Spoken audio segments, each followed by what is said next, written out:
Welcome to episode 185 of the CUInsight Experience. I'm Randy Smith, one of the co-founders of CUInsight.com, and this show is all about taking a deep dive with the leaders of the credit union movement that make it so great. This episode is brought to you by Motivosity. Motivosity is all about building amazing company cultures that help people be happier at work. Through building recognition, connection, and community within your credit union, your employees are more engaged, and in turn, your members are too. Check out Motivosity, Motivosity. Today, I'm having a conversation with Tony Hernandez. Tony is the president and CEO of DCUC, the Defense Credit Union Council, and with that, let's jump right in. Welcome back to the show, my friend. I was excited to talk to you. We saw each other a couple times here in the past month or so, but it's fun to do this on the podcast. Absolutely. Well, thanks, Randy, for having me back on the show. Man, it's been a while. I think pre-COVID was the last time we talked. And, even though that seems like yesterday, when I look at 2020, that's 4 years ago, man. I looked up. You were on episode 59 of the show, and I think, what did I say? This was 185, and it went live on 2/10/2020. So we probably recorded it in January of that year, and it was just a couple weeks later, everything changed for a little while. so we skipped all that. We're back to things just being good, interesting. How about that? Let's give, for people that don't know you well, how about a little bit of background? I know you've got a great story, but where did your career start, and how did that bring you to credit unions? Well, just a little background. I grew up in New Mexico. I went to college in New Mexico also, and then I went in the Air Force. And I did a 25-year career in the Air Force. I was a career financial manager. But at the tail end of my career, I was doing a whole bunch of other jobs. And my last job was a mission support group commander, which meant I was like a city manager for an Air Force base, a small municipality.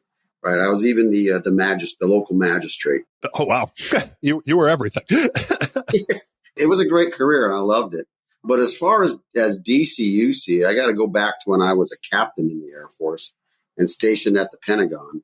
My predecessor had just started working at DCUC. He was a retired Army colonel. Many of you know Artie Arteaga, a great guy. And he had just started, and he needed to hire a part-time bookkeeper. And he wanted to hire a military spouse. And so the Air Force banking officer comes walking down to my cubicle and said, hey, there's this organization called Defense Credit Union Council. And I didn't know what it was. I was a member of a credit union, but had no idea what this council was, but that he was looking to hire a military spouse. And so Jennifer goes, this is 2001. So Jennifer goes and interviews and gets the job. And for the next 16 years, Jennifer worked for Artie as his bookkeeper. And then she moved into managing the board and doing all the IT. And a whole bunch of odd jobs. But the nice thing was that everywhere I moved, Jennifer could take the job with her. Yeah. And so she was able to telecommute, right? And before that was cool. So yeah. So yes, all the stuff going on now, I'm well familiar with. But when I got close to retirement, and retirement from the military happens when both the member and the spouse just decide now it's time to move on. DCUC created a chief operating officer position in 2016, and I applied for it. I ended up getting hired. A lot of that had to do with Jennifer and my familiarity. Because remember, she managed the board, so I used to go to all the board dinners as her plus one. And I'd go to, a couple of DCUC conferences, both overseas and domestically, as her plus one. I wasn't blind. I had a mentor tell me once that every day is your job interview. And so I would dress up and sit up front, and I talked to these member CEOs, and I didn't know where I was going to work until DCUC created the position. And so I went to work for Artie, and I tell this story a lot, is that meant that Jennifer could no longer work at DCUC. Oh, yeah. Took her out of a job. So, and guess who had to tell her? That was your first role. You had to fire your wife. No. Yeah, I've been sleeping with one eye open ever since. Right? Well, I've had the chance to meet her. She's pretty awesome. Yeah. Well, then Artie retired, and I threw my hat in the ring for a CEO, and then the rest is history. That's where we are today. Let's talk credit unions. I'm going to start with the challenges, and then we'll talk about the stuff we're most excited about. But when you're looking, I mean, you have such a unique position because not only do you sit with that national view, but because of the credit unions you serve, it's an international group of folks as well, right? We have men and women stationed all over the world. What are the biggest challenges that you see that we're facing today? Industry-wide, I think you see a lot of consolidation within the industry. With the current economic environment, a lot of interest rate risk, a lot of liquidity risks. And a lot of those are just driven by, prior decisions, right? And the climate has changed somewhat. You have a lot of decisions about going, fully digital or, back office support. And how do you sustain operations in the 21st century? You've got cyber challenges. You've got privacy challenges. You've got a whole bunch of different stuff that didn't exist before.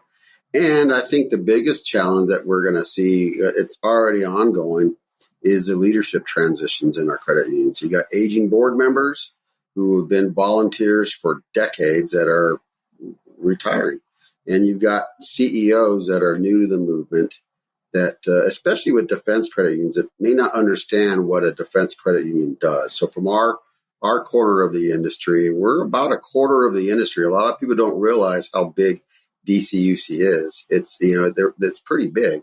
And so you have a lot of CEOs that are very talented, but may not understand, the unique lifestyle for defense members, serving. And so you bring all those things together, and it's an interesting time.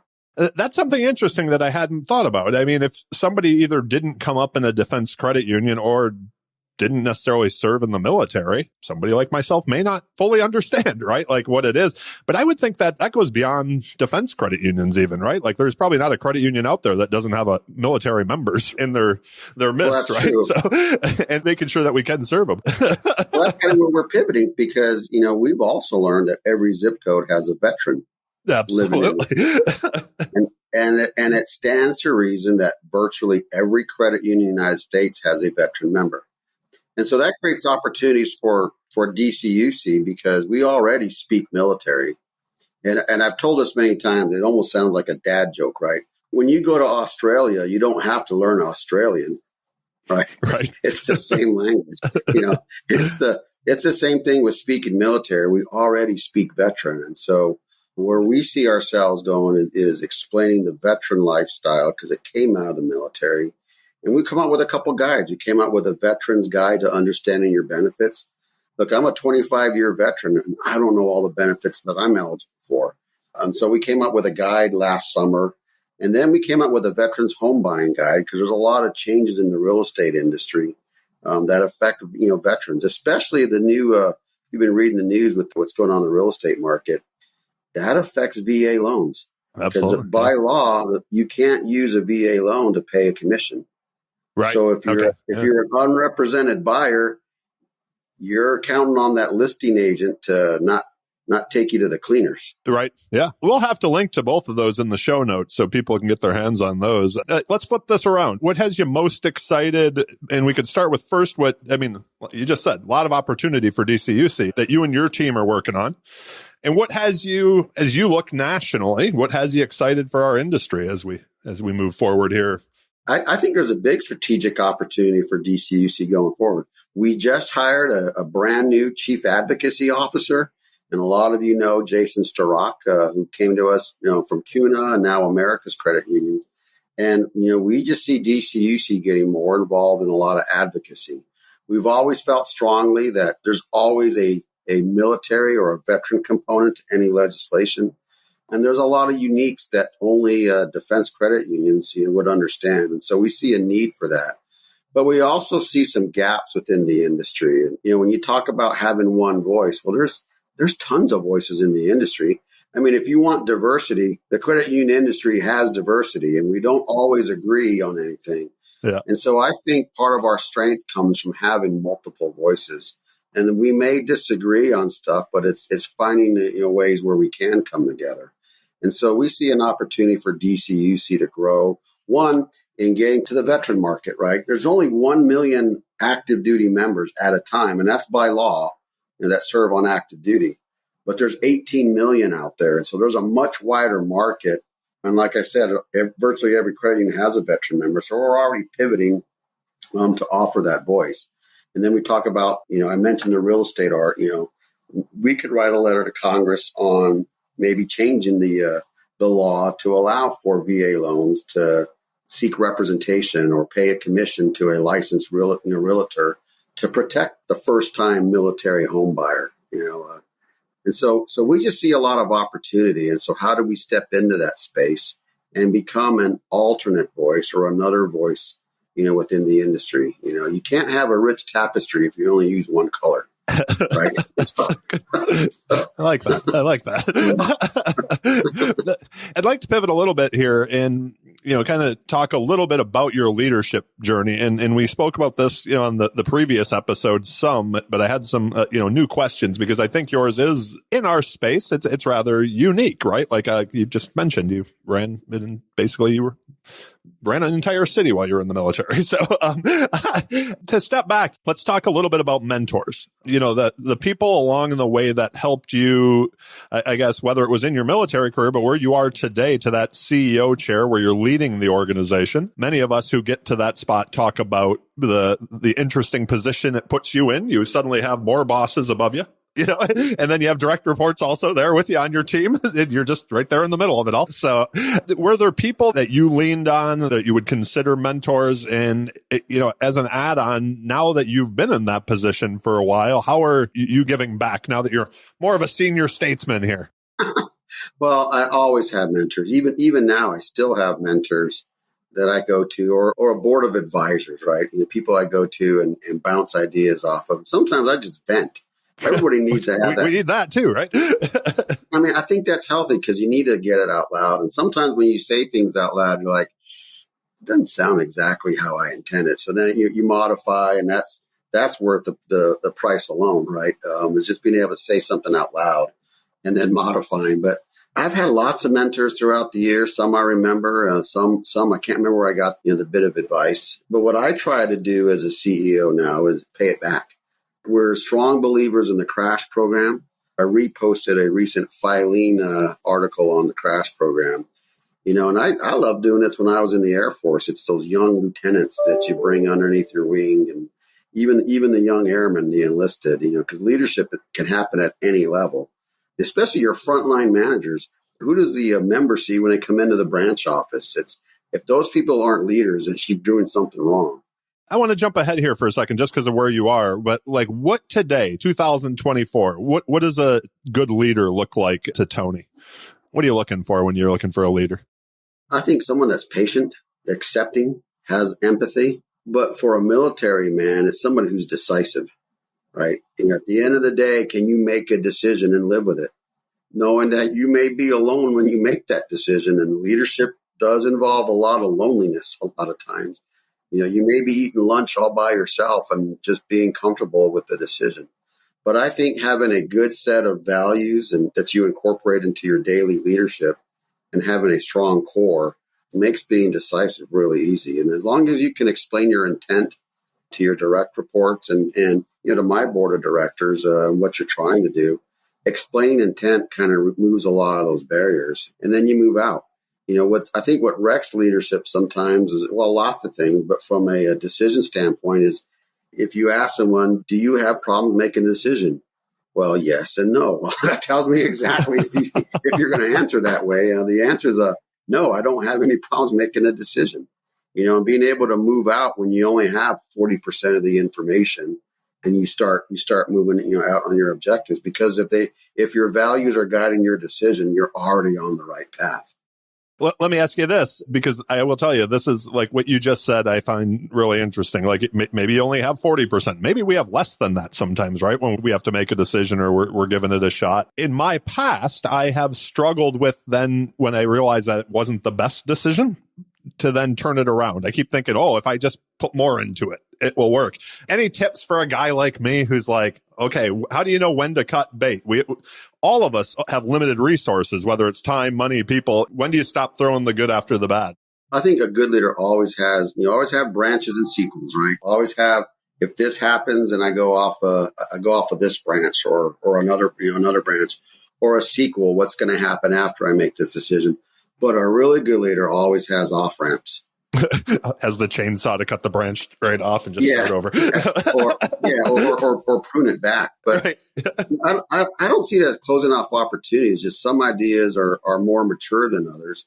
And I've got a lot of projects that I've never completed until someone asks, and you go, wait a minute, here's something that I was working on before and may make sense now. And so I never look at having to stop something as failure. It's just you catalog it and you put it away for when you need it, and you learn.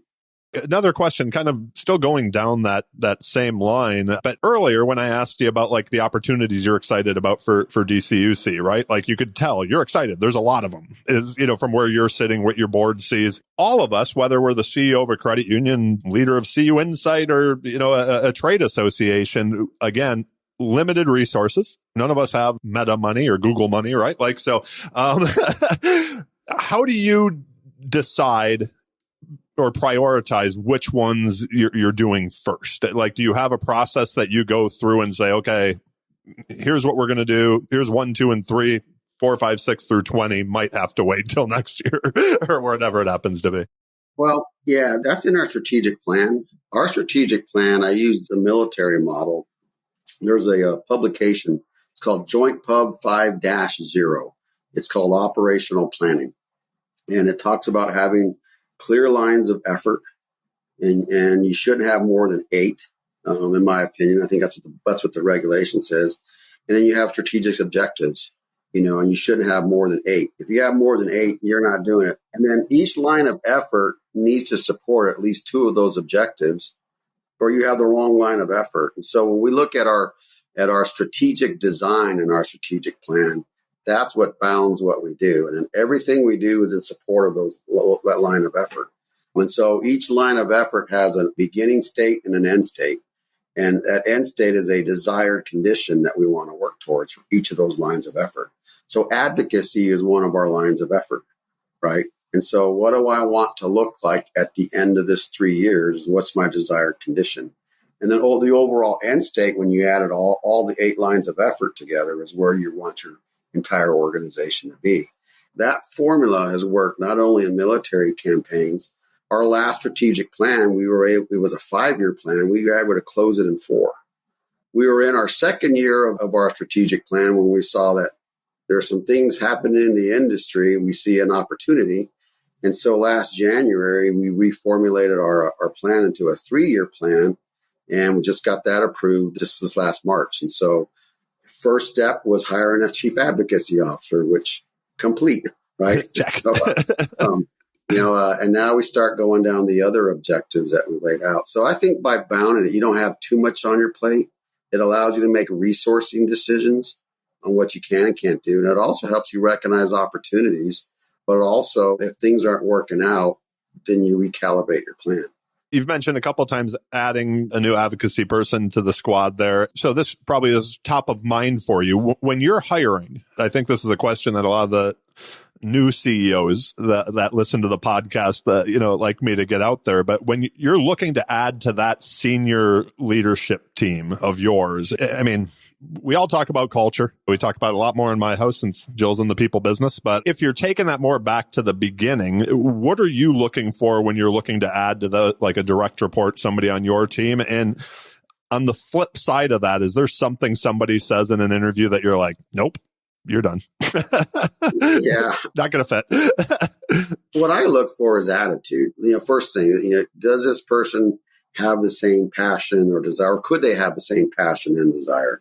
Right. In an interview, you can get that out of anybody because you can see what their motivation is. And so, you can teach people skills, over time. But what I get impressed with is, okay, who else knows this person? And if I'm getting, a lot of thumbs up, then I'm getting excited. And then you look at ability and competencies, and it's not just, so-and-so is a good person or a good old boy or a great advocate. Those are all nice accolades, but what are their accomplishments and what can they do? And when those all marry up, then it's easy to make that. As far as in an interview, what I always look for are just some of the comments and concerns. You can tell when their values don't match up. I think that just comes with experience. I always use the 3 things I used in the Air Force is, the Air Force core values of integrity, excellence in all we do and service above self. So I look at those things and what does it mean? Can you serve this organization? But how do you treat your family? To me, that speaks a lot about character, because if you're in a credit union, it's a people business. And how you treat your family and then where you prioritize that speaks a lot to me as well.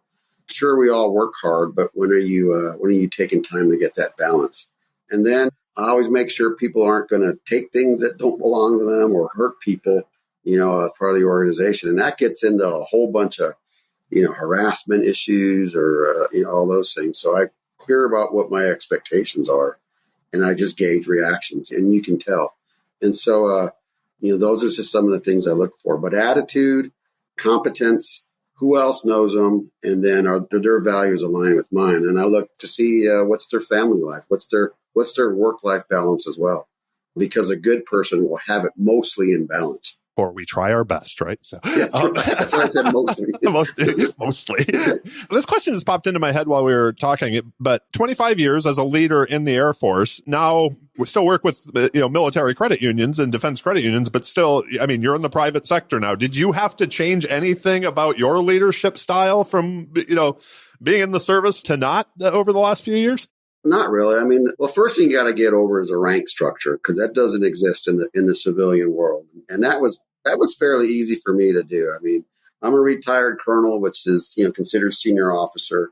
So you get over that, and just, I think another thing, and I cultivated this as a commander, I always tried not to surround myself with a bunch of yes people. I wanted people that just gave me their honest assessment on a situation and an alternate point of view. And then we try to come to consensus. The only thing I ask is that once you make a decision, we all get behind the decision. And then we'll reevaluate as we go along. But I want to hear ideas. I want to hear concerns. I want to hear opposing viewpoints, because that helps Taylor. And maybe that's why I think we get better decisions, is that we look at everything.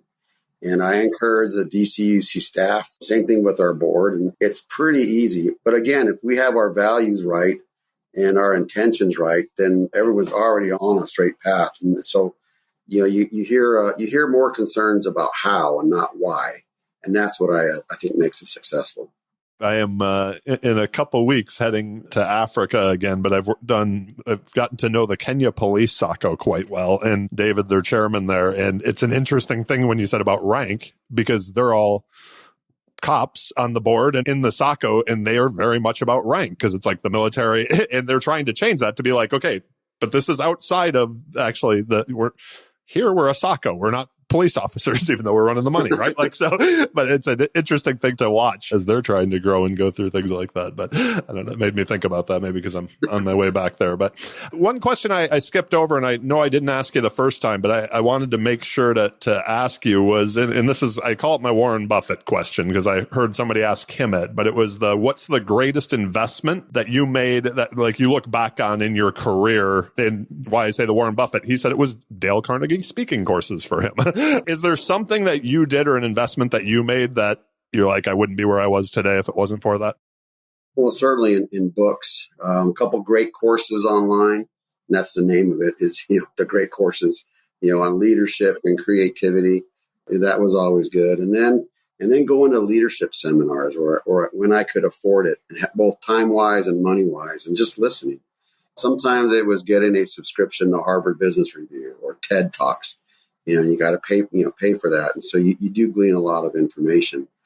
But really, I think it was just, when I was at different stages of my career, spending the time over a glass of whiskey and a cigar, right? And listening to leadership stories, because stories are great, and they teach you a lot. And that's how the culture is passed down from one generation to the other is through all that. So it was those moments doing it. I spent a lot of money trying to learn how to play golf, which is good for similar things, but I'm not quite there yet. Still not. I pretty much gave up on golf. I'm like, I'm going to go scuba diving instead. No, I don't know. I used to play a lot when I was younger, and now I'm like, not sure. Maybe it'll come back. Something else I kind of wanted to jump back on because it was sticking in my head. You mentioned, the 5-year strategic plan, and then you saw some things happening. And you're like, maybe we should make this a 3, or, like you kind of adjusted, right? Like you came to the board. How do you make sure that from in the culture that you've talked about that you are able to pivot? I mean, if we think back to the last time you were on this podcast, about a month later, we all had to pivot. Right now, you're seeing an opportunity where it's like, ooh, we better pivot, because at the end of the 5-year plan, might not have the opportunity to pivot like this anymore, right? It might not be there, it might have passed. Somebody else might have pivoted. So how do you make sure that you've put together an organization that is agile, I guess, to maybe use a word? Agility is always good. And I've got a very supportive board that recognizes those opportunities. It's just being able to communicate the changes that we're seeing, and do we need to communicate? We, DCUC, we saw opportunities starting last summer, and we had a board, a long planning session in October, and we saw a need for an out-of-cycle planning session. Once the CUNA and NAFQ merger was complete, and we came back in January and set up a 3-year plan, so we shortened the time window to move into this space, and then we'll redo our strategic plan, later on. And I think it's just the trust that the board has with DCUC and the staff, and recognizing those opportunities and being able to to pivot to them. The nice thing is that DCUC, we don't have layers and layers of managers. We're a small organization, so it's easy to pivot, and that's what I like, is that we are able to be agile and can turn our strategy around very, very quickly. Let me ask you this, because you've talked about your board and the relationship you have with them quite a bit. You mentioned very early on in the podcast, one of the challenges that's happening in credit unions is like the turnover of boards currently, also of senior leaders. And I think what we've found is a lot of the times the CEO that's retiring, many of their direct reports are also retiring.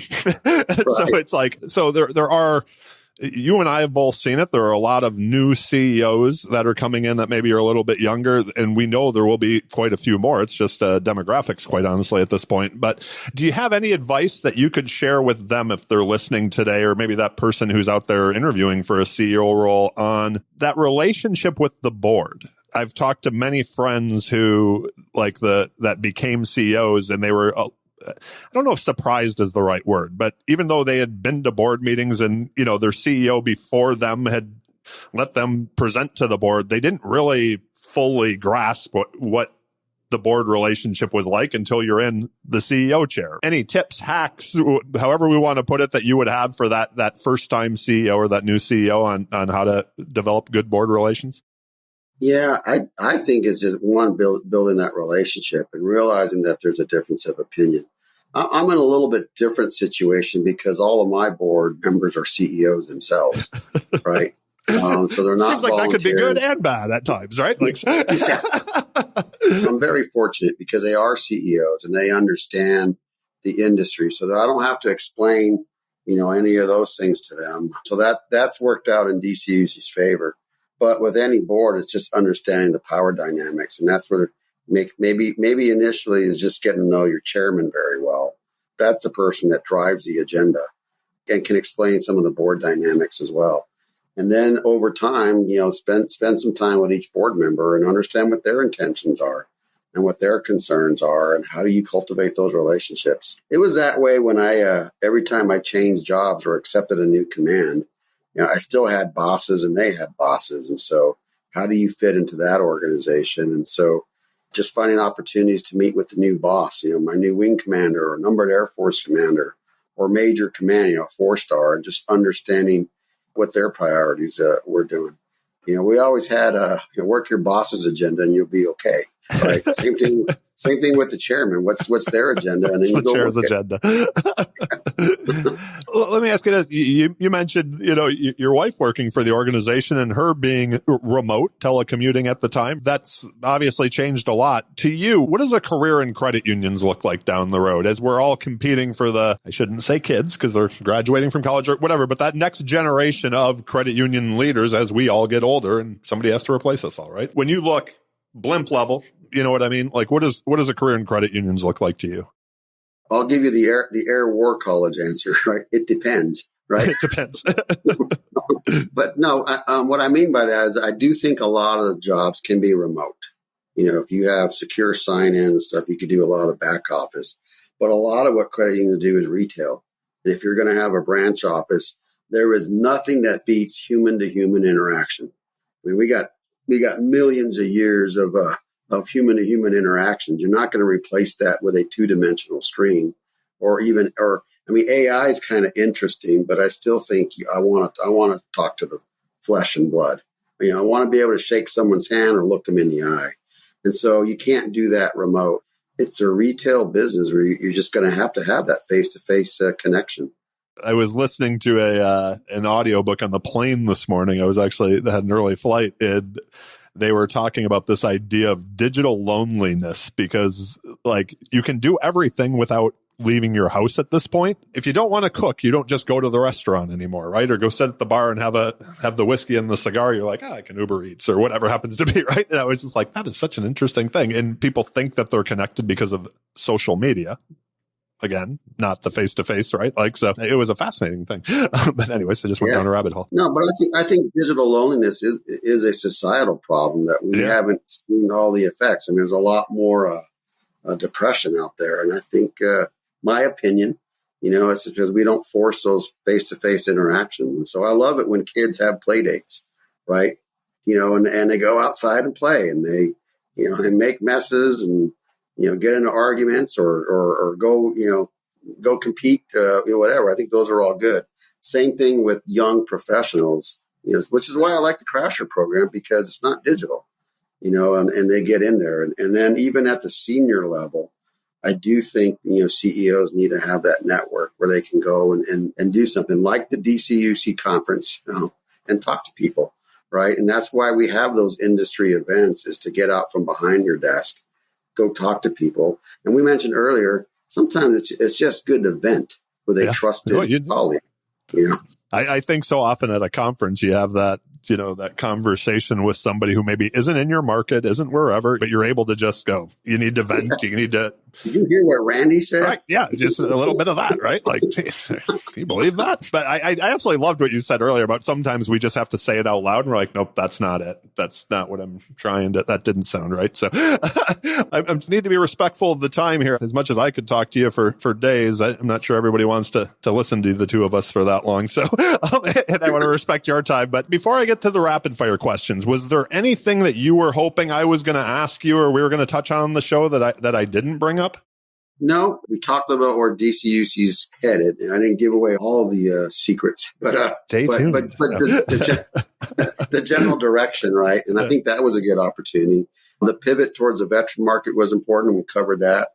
And of course, I always like to talk about leadership. So I think you hit it all, Randy. That is awesome. We will link to the conference. Where is it this year? I know it's seen in St. Petersburg, Florida, August 12th through 16th. And it'll be at the Vinoy. That is a beautiful, beautiful property right there. So that's for sure. Yeah.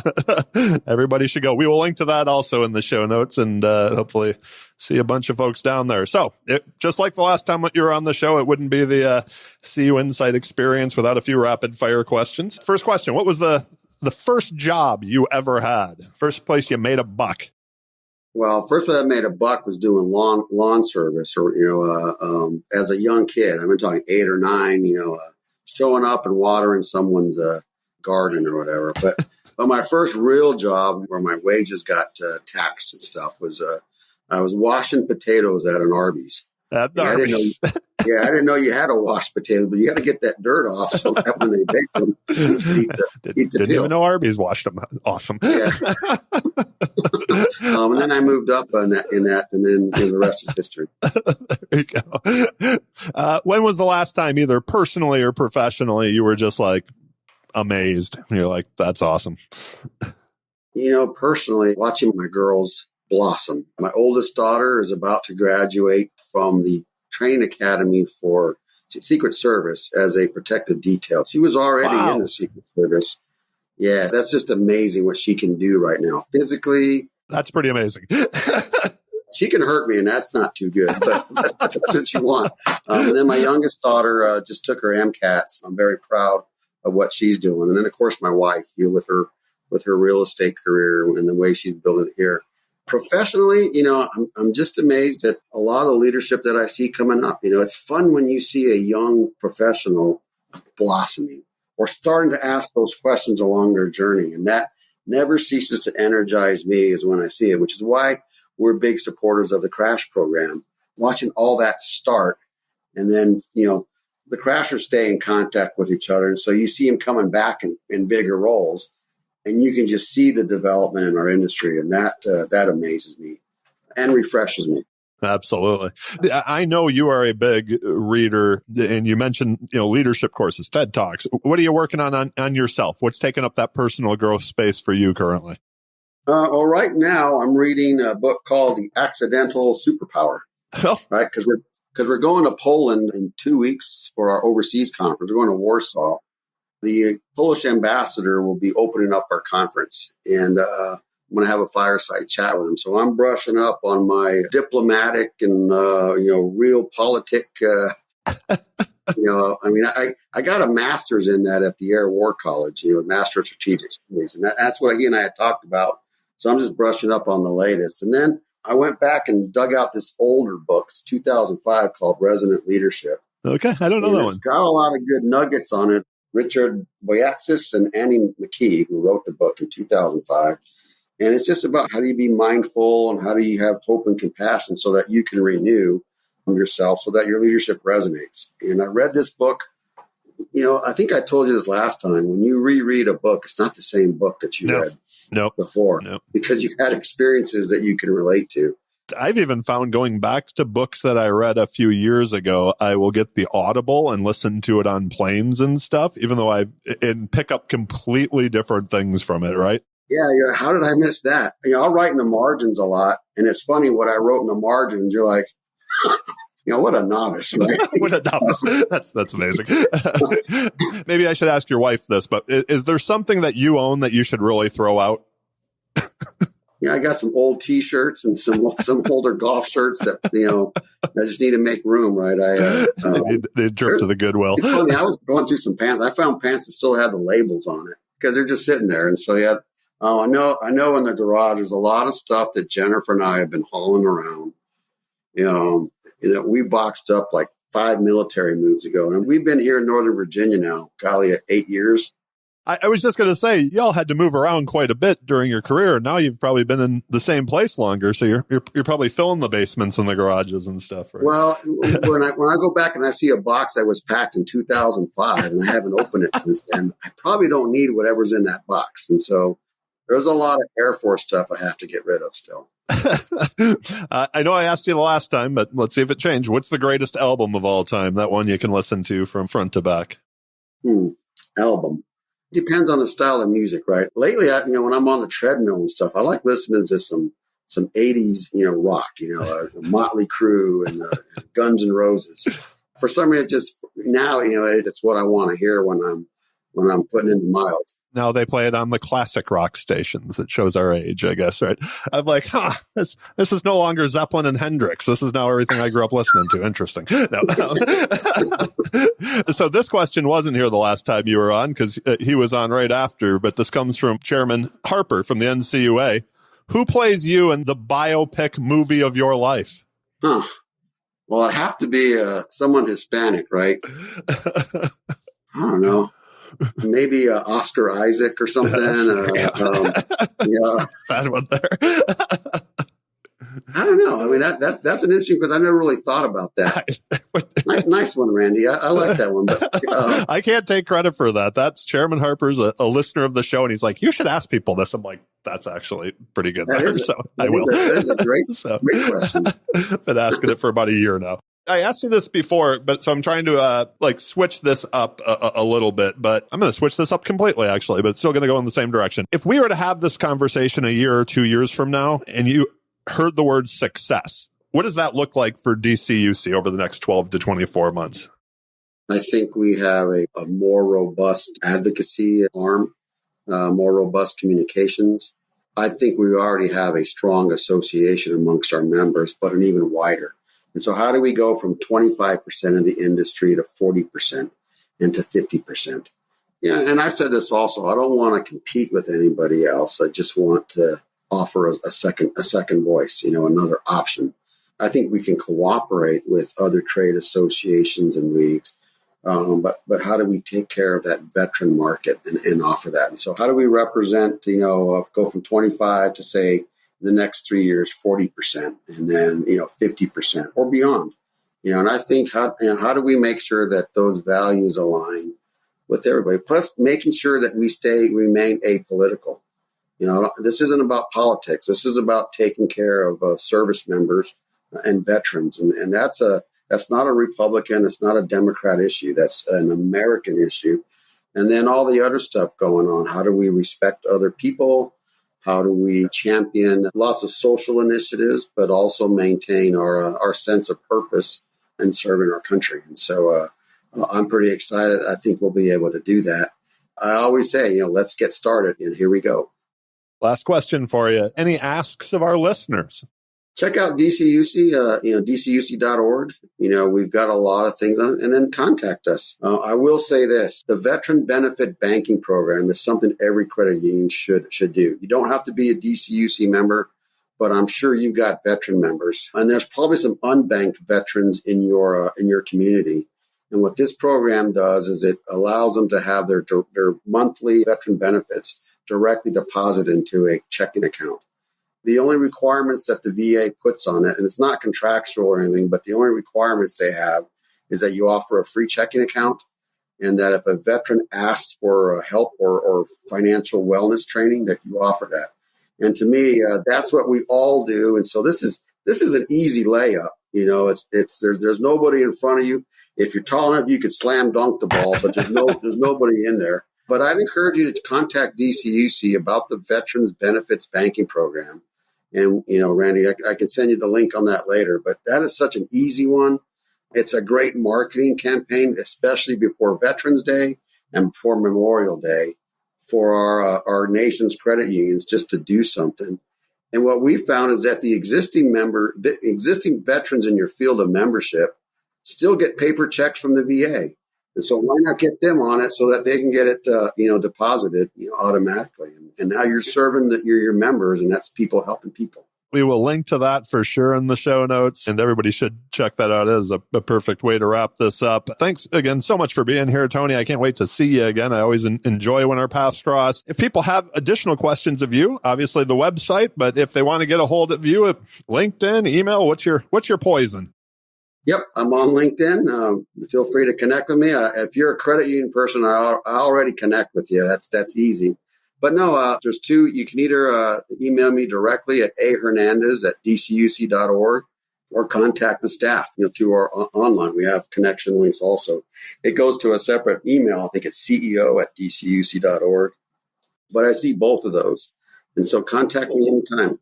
Well, thank you again, my friend. I can't wait to see you again and talk to you again soon. A few things before we go. Make sure to check out our sponsor, Motivosity, in the show notes. Motivosity is all about building amazing company cultures that help people be happier at work, and we greatly appreciate their support of the show and getting to have this much fun doing what we do. Please also subscribe to the CUInsight Experience on your favorite podcast player. We're on them all. And if you're looking for one of the books mentioned in the show, a quick Google of the CUInsight Experience podcast book list, and your next read is on its way from Amazon. Last but certainly not least, I want to thank all of you for listening. Y'all rock, and I greatly appreciate each and every one of you. Be well, friends.